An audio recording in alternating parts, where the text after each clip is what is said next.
Hi there, welcome along to the vlog. Don't forget to hit the subscribe button if you don't already. This article appeared in the Times this morning and it has got my goat. It says, wealthier children are almost 3 times more likely to sing in a choir or play a band. Effectively, music lessons are for the rich, not for the poor.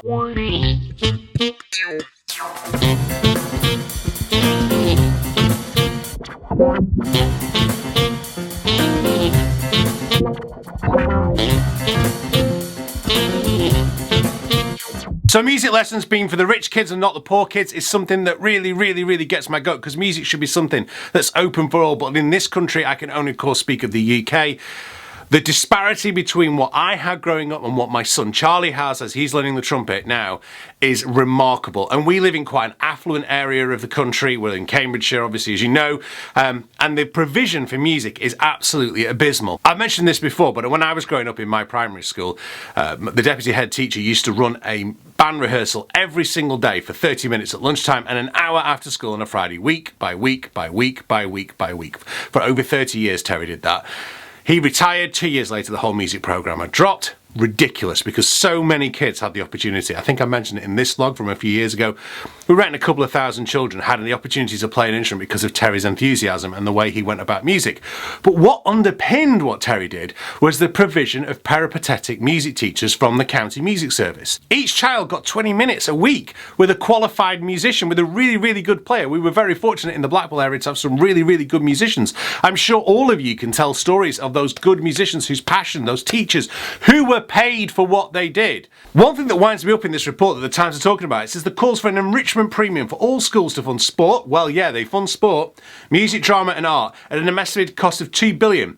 Alongside the recruitment of army of parent volunteers. No, parents shouldn't be having to volunteer, because the only parents who can afford to volunteer to go in are going to be in the rich areas. They're going to be the rich kids' schools or the more affluent areas where the parents can afford that time off to go in and volunteer. And they've also got to have musical training themselves. And if you're not training up the next generation of musicians, where are they going to come from? And then there is the conundrum of sport. Charlie is a much better footballer than I was at his age. And we have this problem where there is provision on a Saturday when I used to go and teach at SCYM.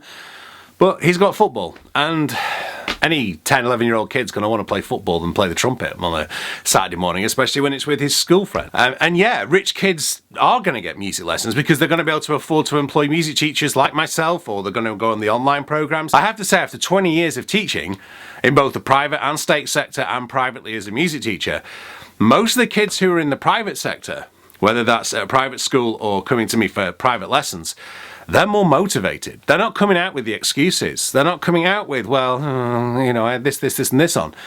They're doing the work. And that is something that has to be looked at within this group. But I think that comes from opportunity. If the parents aren't there and aren't behind it and aren't pushing, it isn't going to happen. If my dad hadn't followed me every Wednesday night on the way home from my lesson from Ray Wilkes to do some more practice, I don't think I'd have been sat here today being able to make this vlog. Maybe if I'd done more of the practice, I wouldn't have had the opportunity to do the vlog because I'd be touring all the time, but that's a moot point. Now, I realise a lot of you who watch this vlog are in the States or in other parts of the world, and one thing I have to say that I feel the UK does do, and punch above its weight as it were, is our arts and our music culture. Our cultural output to the world is far bigger than what our nation would necessarily represent. We certainly have a bigger impact and bigger bang for our buck, as the Americans would say, than other countries do of a similar size. In fact, a lot of countries much bigger than us. And that's partly because we've invested in our music and our arts and our culture. And the successive governments prior to kind of like 2010 have recognised that importance. It's said of the current government, I don't want to stray too much into politics, but they know the price of everything and the value of nothing. And what's happening here with music education, what's happened to music education in the last 15 years is absolute tantamount to that. And it breaks my heart, the lack of opportunities that my son and his peers have to make music, certainly versus, say, what they have when it comes to football. The World Cup is coming up. The FA made it a priority that England would win the World Cup coming up. Maybe they will, maybe they won't. Lloyd seem to think they will. But if we had the same kind of verve about our artistic output and the same kind of investment into the arts, into music education particularly, that we have into football, oh gosh, imagine what the output of our country would be.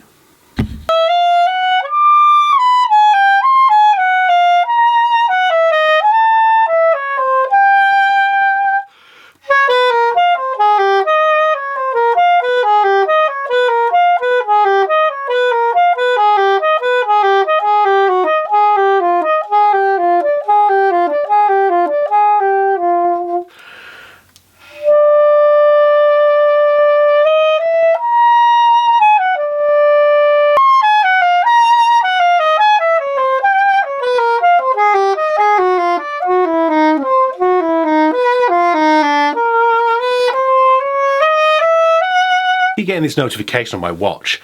Loud environment. Sound environment levels hit 90 decibels around 30 minutes. Can cause permanent hearing loss. Who said my soprano was that bad out of tune?